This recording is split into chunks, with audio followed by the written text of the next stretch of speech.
This tip is for helping kids manage the bath and what you can do to make it a more relaxing and comfortable experience.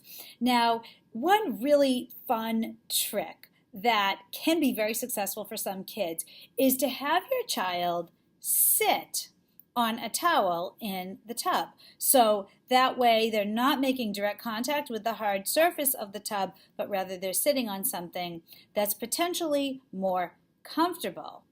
If they enjoy the feel of the wet towel, you can not only use it for sitting on, but you can also use another one over the lap because it's going to provide a little bit of deep pressure. So it's sort of the idea of the weighted blanket, but what we're doing is we're transferring it into the bathtub. So giving different tactile sensation for a child that is normally very averse to the sensory experience of a traditional bath can be very successful for some kids. So if you haven't tried the towel tricks, I would definitely recommend giving them a whirl. You can put a heavy towel even just on one leg at a time if that's what your child enjoys.